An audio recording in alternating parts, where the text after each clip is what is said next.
Muy buenas tardes, queridos hermanos. ¿Cómo están? ¿Cuántos se sienten bendecidos por el Señor? No, dígale al vecino al lado, dígale, tú eres un bendecido. Eres una bendecida. Un bendecido por la gracia de Dios. Qué importante que lo expresemos, lo manifestemos a nuestros hermanos y se nos note esa bendición. No soy un bendecido. Que se le note. Y hoy tomamos este evangelio de Marcos, que nos muestra un día en la vida de Jesús. Y yo quisiera resaltar varios aspectos de este evangelio de Marcos. El primero es que la vida de Jesús estuvo enmarcada en dos grandes momentos: la oración y el servicio. La oración y la caridad, el servicio. En la vida de Jesús no hay dicotomías, no hay separaciones. Hay gente que quiere vivir el cristianismo separando o cercenando partes del evangelio. Que a mí me gusta es esta partecita del evangelio, que a mí me gusta es este aspecto de lo que enseñó Jesús. Y Jesús nos dice que todo, nos enseña con su vida que todo es una integralidad. Usted no puede orar y si no sirve, ¿qué? O usted no puede estar sirviendo, ayudando, haciendo obras de caridad si usted no fundamenta eso en la oración. San Benito Abad lo decía de esta manera: ora et labora, ora et labora, es decir, ora y trabaja y sirve. Algunos dicen: es que yo no necesito rezar tanto. ¿Qué necesidad hay de rezar tanto? Yo mejor abro obras de misericordia, yo mejor sirvo a los más necesitados, esa rezadera que mantienen. ¿Para qué tanta cosa? ¿Para qué tanta oración?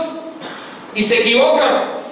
Jesús, siendo Él Señor, sacaba espacios de oración. ¿Qué se espera para nosotros?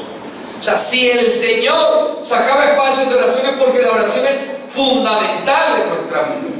Tenemos que tener esos espacios de oración. Y Jesús no era un hombre desocupado. Hay gente que dice que la oración es para los desocupados. Cuando ya usted se jubile, se pensione, tiene tiempo para rezar. Eso es su abuela, que no hace tanto, por eso le da tiempo, porque ella, como no hace nada, pues reza y reza y reza. Y eso es una equivocación. El que más trabaje, más tiempo debe sacar para la oración. Jesús no le alcanzaba el día. Gente que sale. Le ponían gente por todas partes. Llegaba a un sitio a descansar, que me imagino que llegó ahí a la casa de Simón Pedro y de Andrés a descansar, y ahí había un enfermo. Estaba la suegra enferma. O sea, donde llegaba ahí tenía trabajo. Casi, obviamente no vamos a comparar el trabajo del Señor, pero cuando uno es abogado, o inclusive cuando es médico, en cualquier reunión empiezan usted es médico, y empiezan a preguntarle: denme una formulita para este dolor de uña que tengo tan tremendo. ¿Qué hago si me demandan? No sé qué. Al que es abogado le preguntan: oiga, Jesús no tenía tiempo de descansar, pero llegó donde Simón y Andrés y llegó a descansar. No, la que nos iba a servir está enferma, le tocó sanarlo para que les pudiera hacer la comida. Que por cierto, por eso fue que Pedro lo negó 3 veces, porque le sanó la suegra.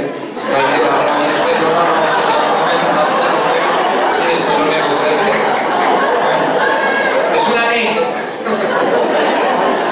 Mis queridos hermanos, Jesús nos muestra que era un hombre que trabajaba mucho, incansable. Y como era incansable, necesitaba espacios de oración. Son dos caras de una misma moneda. Sin una cara queda la moneda falsa.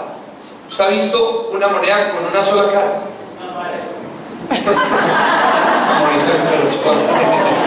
Imagínense una moneda de 1000 pesos con una sola cara, una estafa, ¿cierto? Hay cristianos que son así, cristianos chiviados. Cristianos rezan y rosarios y misa y rosarios, y no hacen una obra ni un servicio ni una caridad. No son capaces de amar ni ayudar al más necesitado. cristianos chiviados. Y hay otros que dicen, no, ¿para qué tanta rezadera? Yo ayudo, yo aquí en mi empresa o aquí en mi trabajo yo ayudo. Uy, yo soy más bueno, Padre, buenísimo soy yo. Bendito Dios. Son cristianos chiviados. Cuidado, nosotros vamos a ser un cristiano pirata, ¿cierto? Un cristiano chiviado, eso. Hay muchos cristianos, mire al vecino a ver si tiene cara de pirata, de chiviado. Revise de la contramarca. Mira a ver si tiene la contramarca, no van a ser cristianos piratas. Bendito Dios. Vamos a ser como cristianos piratas, chiviados nosotros en esta. Imagínense pues un zapato Nike con Q, más pirata que un Nike con Q. Hay cristianos así, porque no tienen la contramarca. La contramarca es la oración y el servicio, la oración y la caridad, preocuparse por el otro. Eso es fundamental en nuestra vida espiritual. En eso se fundamenta. Aquel que, digamos, ora y ora y ora y ora y ora y reza y hace novenas y hace rosarios y hace de todos, pero no es caritativo. Y háblase caritativo de una perspectiva amplia. La Conferencia Episcopal Latinoamericana de la Aparecida nos habla de los nuevos rostros del pobre. Pobre no es solo aquel que tiene carencia económica, pobre es aquel que tenga alguna carencia. Hay gente pobre de espíritu, pobre de amor, pobre de presencia de Dios. Hay gente necesitada de amor, muchas pobrezas. Gente que reza y reza y después no es capaz de darle amor ni siquiera a su propia familia, que está carente de amor. Son cristianos chimbos, chiviados, piratas. Sí, hermano, no sea chimbo. Diga al vecino al lado, no sea chimbo. Deje de ser chimbo. Deje de ser pirata, mi hermano. Oiga, ¿sabe cómo son esos cristianos que rezan y rezan y rezan y luego lo llevan a obras concretas de amor? A obras concretas de amor. Esta oración son abortos espirituales. Claro. Porque es que el aborto, ¿qué es? Conciben en su vientre las madres, pero luego interrumpen el embarazo y no lo dan a luz. Entonces, gente que reza, recibe en su corazón, pero luego no da a luz a Jesucristo con esos actos. Cuidado, usted va a hacer un aborto espiritual. Qué vergüenza que seamos abortos espirituales. Y al mismo tiempo, la otra perspectiva de aquellos que dicen: yo no tengo necesidad de rezar, yo no tengo necesidad de orar, ¿para qué tanta misa? ¿Para qué tanta cosa? Si yo soy bueno, esa gente que va a misa como es de mala, yo como soy de bueno. Eso es como el que va al gimnasio y encuentra un poco de gordos y dice: no, yo aquí no vuelvo porque aquí hay mucho gordo. Pues por eso está en el gimnasio, para rebajar la gordura, ¿cierto? ¿Por qué está uno en el gimnasio espiritual? ¿Por qué viene una oración? Porque necesita convertirse. El Papa Francisco dice que la iglesia no es el lugar de los perfectos, el lugar de los santos, el lugar de los pecadores que estamos en la lucha de santificación, el lugar de los enfermos. El Señor ha dicho: no he venido por los sanos, sino por los enfermos. Levante la mano los pecadores. ¿Dónde están los pecadores? Partida de pecadores. Pero levante la mano los que quieren ser santos, Estamos en esa lucha espiritual. Entonces uno no puede decir o escudarse en el hecho de que la gente que va a la iglesia vea cómo es. Hermano, va en su lucha. Eso no significa que no sea necesario ir a la oración, que no sea necesaria ir a la Eucaristía, que no sea necesario tener una vida espiritual activa. Todo lo contrario. Si así son, yendo a misa, ¿cómo será si no fuera? ¡Qué peligro! Gracias a Dios van a misa. Gracias a Dios el mono va a misa. Bendito sea el Señor. Bonito. Bendito sea el Señor. Mis queridos hermanos, una vida sin oración es una vida anticristiana.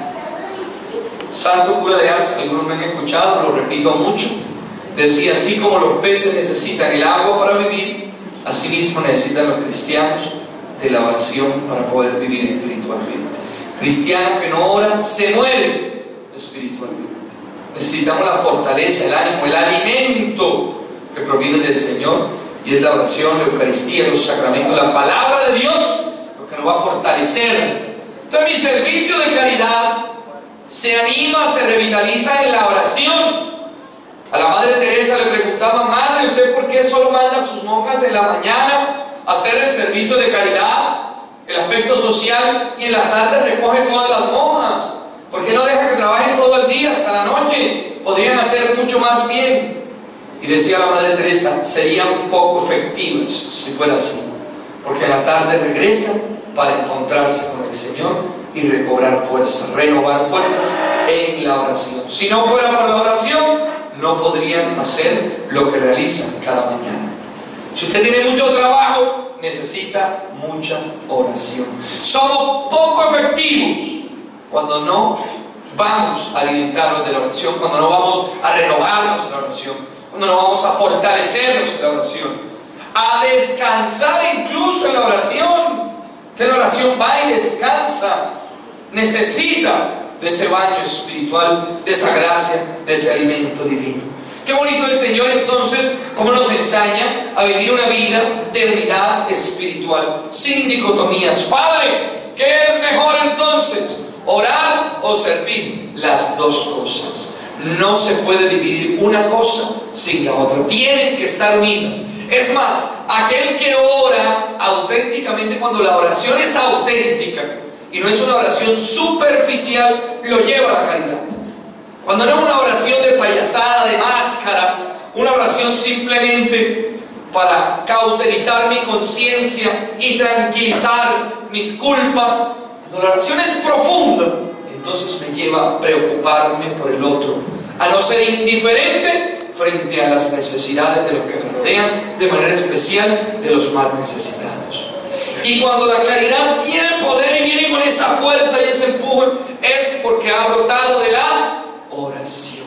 Y aquel que sirve y sirve y sirve y ayuda y se vuelve activista y no está brotando de la oración, se cansa, termina cansándose, termina desparramando, termina buscando sus propios intereses, buscándose a sí mismo y se equivoca. Necesitamos oración, necesitamos servicio. El auténtico cristiano vive una vida de oración profunda. El auténtico cristiano es un hombre de servicio y de caridad. Y eso es lo que nos muestra el Señor. Es más, San Pablo, que es la segunda lectura, en su carta a los Corintios dice: ¡ay de mí si yo no evangelizo! Dice: no puedo parar. Dice: el hecho de predicar no es un orgullo para mí, sino que no tengo más remedio, eso brota. Yo no lo hago por mi gusto, sino que es que brota de mí. ¿De dónde le brota a San Pablo la necesidad de evangelizar, que es una forma fundamental de servir? De la oración. Como es un hombre de oración, de intimidad con Dios, tiene que hablar.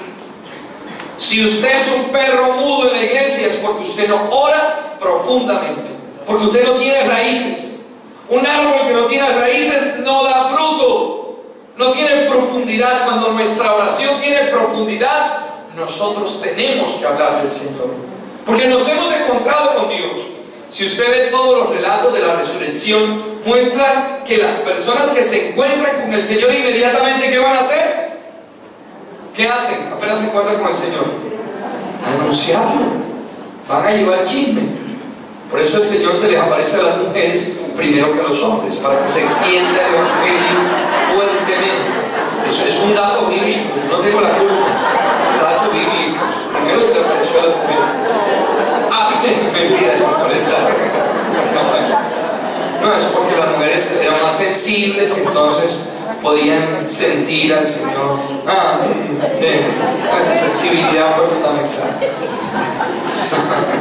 Para que corríamos. Mis hijos, pero es así. Aquel que se encuentra con el resucitado no se puede quedar callado. Tiene que ir a anunciarlo. ¿Y la oración qué es? ¿Qué dice Santa Teresa de Ávila que es la oración? Hablar de amores con aquel que sabemos que nos ama. La oración es el encuentro con el Señor. Cuando mi oración es profunda, es decir, cuando realmente me encuentro con el Señor, yo tengo que salir a decírselo. Tengo que salir a anunciarlo. Tengo que salir a decirle a los cuatro vientos que Jesucristo está vivo y que Jesucristo ha resucitado. Dígale al vecino del lado, dígale, hermano, Cristo está vivo. Dígaselo, Cristo está vivo, Cristo ha resucitado. Yo me he encontrado con Él, yo me he encontrado con Él. Así dice la palabra del Señor, yo me he encontrado con Él. Así dicen las mujeres, así lo contó los discípulos de Emaús, nos encontramos con Él. Así lo dijo Pedro y Juan, nos encontramos, está vivo, ha resucitado, es el Señor. No me puedo quedar quieto cuando yo, mis queridos hermanos, me he encontrado con el Señor. Y eso lo hago en la oración. La oración es encuentro con el Señor. Por eso San Pablo dice, no me puedo quedar callado, no puedo, porque es que ya me he encontrado con Él. Cuando nosotros no servimos, cuando nosotros no ayudamos, no amamos, no servimos, no somos caritativos, no evangelizamos, que es la primera forma de caridad, es porque no hemos tenido una oración auténtica. Usted tiene que salir hoy de la misa, y de toda misa, cuando usted la vive plenamente, usted vive plenamente la misa, usted tiene que salir a decirle a todo el mundo que Jesucristo está vivo, que Jesucristo ha resucitado, y a manifestar el amor que Dios le ha dado, porque Dios se nos da con un amor inconmensurable. En cada Eucaristía, en cada oración, Dios se nos está dando y se nos está dando. Por eso, mis queridos hermanos, no paremos de predicar. Y el Señor se fue a orar y llegaron los apóstoles, mira, te están buscando. ¿Y qué hace Él después de orar? Inmediatamente después de orar dice, vamos a las demás aldeas, vamos a anunciar. La oración me lleva al anuncio, me lleva a transmitir. No es una oración superficial, no es un conocimiento intelectual. Fíjense, el mismo texto bíblico, con esto concluyo, muestra que los demonios, y es un texto fuerte, dice, los demonios lo conocían. Los demonios lo conocían. Entonces, no es una cuestión de conocer al Señor. Que yo conozco a Dios. Es que yo he leído la Biblia. Es que yo hice la catequesis de primera comunión. Es que yo estoy en la Legión de María. Es que yo hago parte de los cursillos de cristiandad. Es que yo soy servidor de la renovación carismática. Usted puede conocer al Señor y no ser auténticamente discípulo. Hasta los demonios lo conocían. Esto no es un asunto de conocer, es realmente tener esa intimidad. Cuando yo tengo ese encuentro de intimidad, entonces yo salgo a anunciar. Hay gente que conoce al Señor y no ha salido a servir, no ha salido a trabajar en la caridad, no ha salido a evangelizar, porque no basta con conocerle, no basta con hacer oracioncitas, con hacer novenitas, no basta con hacer un curso bíblico, no basta ni siquiera con ser servidor en cualquier comunidad. Si usted no tiene una oración de profundidad, usted no es un discípulo del Señor. La palabra es muy fuerte, hasta los demonios le conocían. No vaya a ser que nosotros nos quedemos en esa esfera del conocimiento. Ay, tan lindo Dios, tan bonito Dios, tan lindo Jesús, ay, y seamos como los demonios que le conocen, pero le salen corriendo. Dice la palabra del Señor que huían los demonios ante el Señor. Y hay gente que le huye a la evangelización, hay gente que le huye al servicio, hay gente que le huye a la caridad y al amor al prójimo. Se asemejan más a los demonios que a los auténticos discípulos. Si usted se ha encontrado realmente a profundidad con Dios, usted tiene que servir, usted tiene que amar, usted tiene que evangelizar. Dígale al vecino al lado, no huya, no sea demonio, no huya. Fuerte, pero si lo dice la palabra, no huya. Usted que le está huyendo, deje de estarle huyendo al Señor. Tenga esa conexión con Dios y empiece a servirle. No se puede hacer dicotomías. Padre, es que yo estoy todavía en una etapa. No, mijito, esto no es de etapas. Concluyo, la conferencia episcopal de la Aparecida, me lo han escuchado, se llama discípulos misioneros, no se llama discípulos y misioneros, porque todo discípulo tiene que ser misionero, y si no es misionero, no es discípulo, es decir, no es cristiano. Usted no es cristiano, porque conozca a Dios, no importa, porque conozca textos de la palabra, no importa. Los demonios se conocen la palabra por completo. ¿Cómo tentó Satanás a Jesús en el desierto? Con palabra de Dios. Esto no es un asunto de conocer la palabra de Dios, es un asunto de realmente tener intimidad. Y aquel que tiene intimidad empieza a servirle, empieza a amarle, empieza a amarle los que le rodean, amarle los más necesitados, empieza a evangelizar y a anunciar la gloria de Dios. Amén. Amén. Que nosotros llevemos este camino espiritual. Ora et labora. Oración y servicio para ser auténticamente discípulos del Señor. Que nuestro corazón hoy también ladre como el de San Pablo. ¡Ay de mí si no evangelizo! ¡Ay de mí si no amo, si no perdono, si no sirvo, si no ayudo! ¡Ay de mí si no soy un auténtico servidor del Señor! Amén. Amén. Dígame al vecino: ¡ay de ti donde no obedezcas la palabra del Señor! ¡Ay de ti! ¡Cuidado! ¡Ay de ti! Pero la Virgen María nos enseña a ser auténticamente discípulos de Dios. Vamos a ponernos de pie y vamos a proclamar nuestra fe. Todos